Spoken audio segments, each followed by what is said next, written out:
Story number 1. It was my first year of university. I had just finished unpacking all of my stuff into my room and my family had just left. Around that same day, my roommate finally arrived, and right from the get-go, I knew this kid was the most socially inept person I'd ever met. I introduced myself as Dan, staking out my arm for a handshake. He paused, looked down at my arm as if he didn't understand at first, then laughed and went, "Oh," and gave me an almost dead fish handshake. I had to ask him for his name since he didn't even tell me when we shook hands. I tried to make small talk, but he just answered my questions with yes or no's, occasionally awkwardly laughing or smiling. Within minutes, we were both just sitting on our beds, on our laptops, not talking to each other. I was upset and planned on requesting to be placed with a different roommate. Anyone would be better than Dale. I thought Dale was just a really awkward kid, but I soon learned he was much more than just that. I met some of the other kids on my floor and they seemed cool, so that was good. I came back to my dorm after looking around campus the first night to find Dale still in the same position he was in when I left. I said, "What's up, Dale?" And he didn't answer. Not to my surprise. It was 9:30. I didn't have anything to do, so I turned out the lamp on my side of the room and went to bed. I didn't actually fall asleep anytime soon, though. Dale was on his laptop until 3 in the morning. When he finally closed his laptop, I fell asleep pretty quickly, but I woke up within the hour. The blinds to our room had been opened, and the moonlight now creeping into the room made everything visible, including Dale sitting on the side of his bed, looking at me. I sat up, rubbed my eyes, and said, "Dale, what the hell are you doing?" He whispered back, "Sorry," and laid down. The next morning I woke up to find Dale had already gotten up. I felt like it was the first time he left the room. It was a Saturday, the first Saturday of the year, meaning orientation and all the campus festivities. During the orientation, as my group was walking by the school gardens, I heard a couple of students ahead of me saying, "What is that kid doing in there?" I saw who they were talking about. It was Dale, literally sitting in the dirt behind a patch of bushes, rubbing the bark of a tree with his hand. The orientation leader didn't notice. Otherwise, I'm sure she would have said something. I just walked by, not saying anything, eventually telling the two kids I overheard that he was my roommate, as a way to start a conversation and maybe make some friends. They apologized for me. None of us really knew if it was appropriate to laugh or not, but we did. I made friends with those two kids, and we made plans to get together that night. I also learned when I got back to my dorm that the school found another roommate for me. Things seemed to be turning around quickly for the better. I left the room that night to go meet up with the two kids I met, and when I got back, Dale was sitting on the desk chair facing the door. I said, "Oh hey, what's up?" He said nothing, very matter-of-factly. I sat down on my bed and opened my laptop and realized I forgot to lock it. I also realized that all of my emails had been opened, emails I was pretty sure I didn't even read, and a bunch of folders of mine had been opened. Dale must have snooped through my laptop.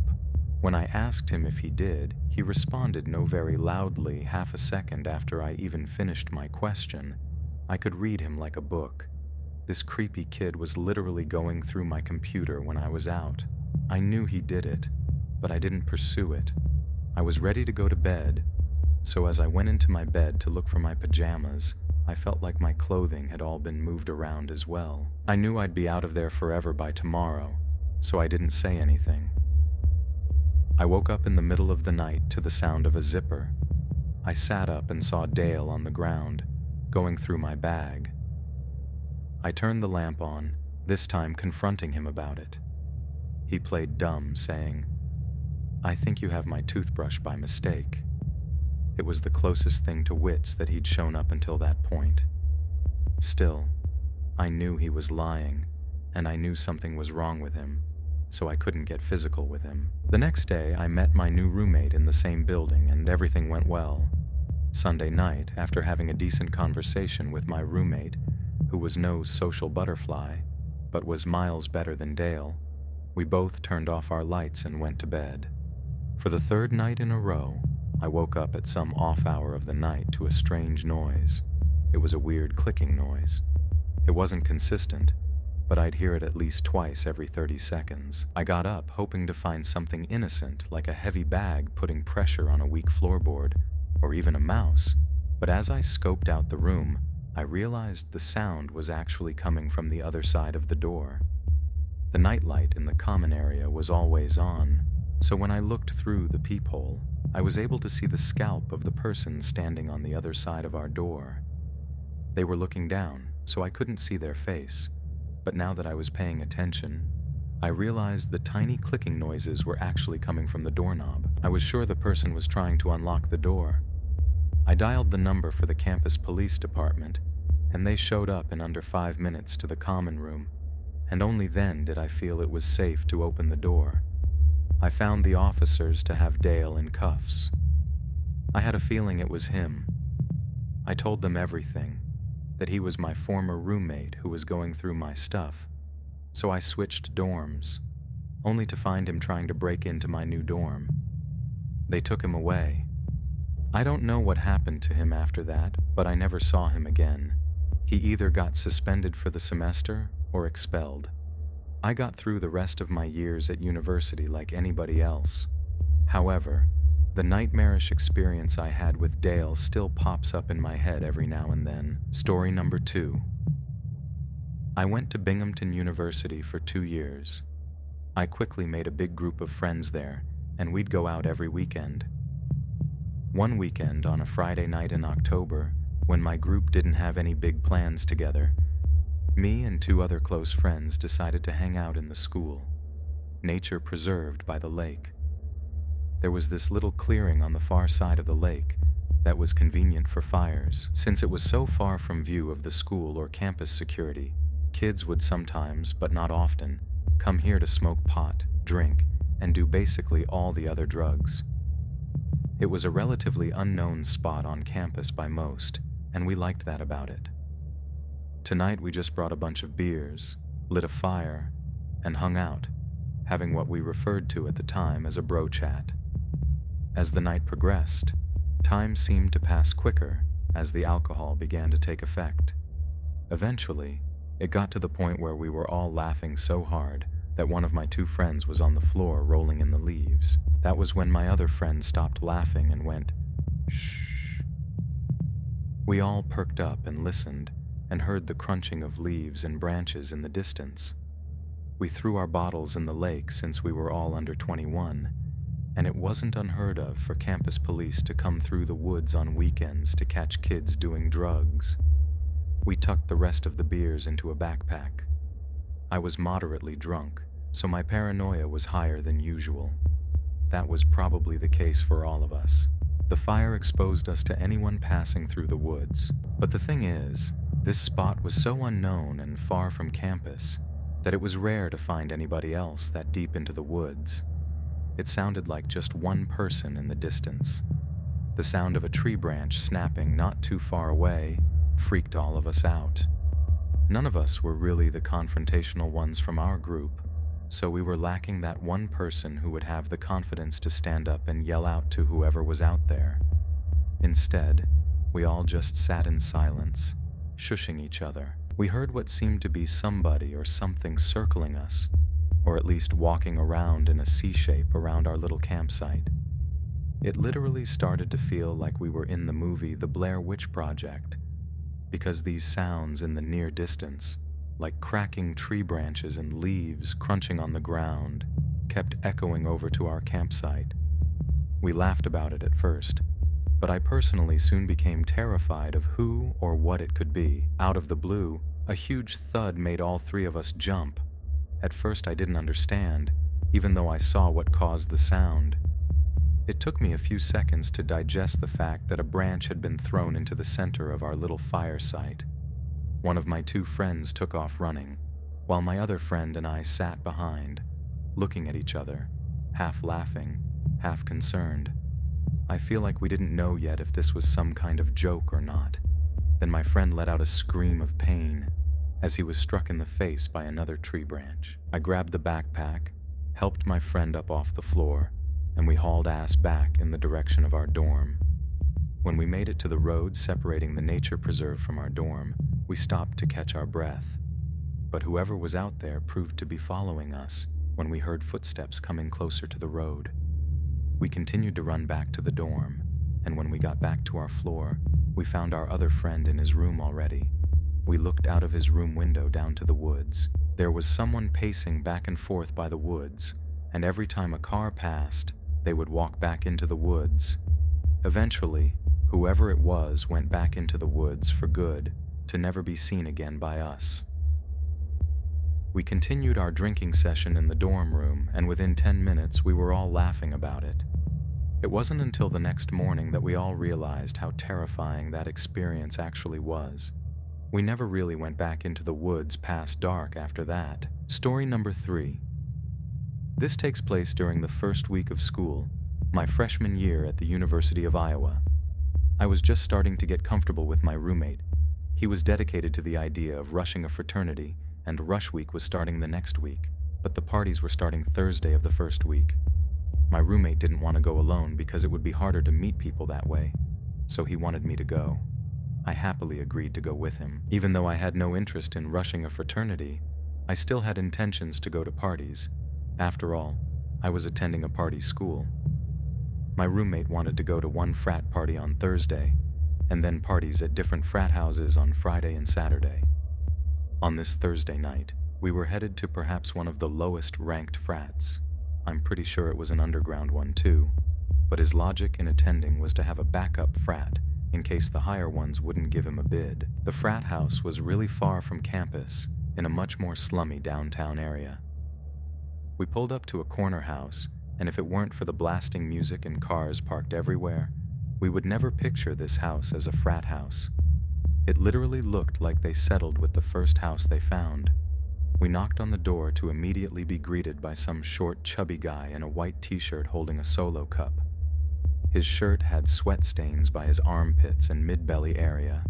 He told us to come right in. The party itself was in a horribly dimly lit room, with probably 50 guys bunched up into the living room. It was hot as hell in there, to make it even worse. I think I saw maybe 2 girls at the entire party, neither of them even close to attractive.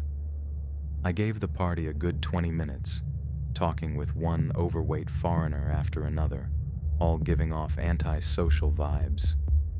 Eventually, I waved for my roommate to get ready to leave, but a huge group of guys by the door made us decide to wait a little longer to avoid the awkwardness of leaving early. I continued to drink the cheap beers they were serving. I think I downed 5 cups before I could even feel a buzz. A heavy guy approached me with a tiny bottle in his hand and handed it to me, smirking and saying. I fake laughed and thanked him, expecting him to go away, but he just watched me as if he were waiting for me to drink it. So I did. It was maybe 2 shots worth of some kind of hard liquor.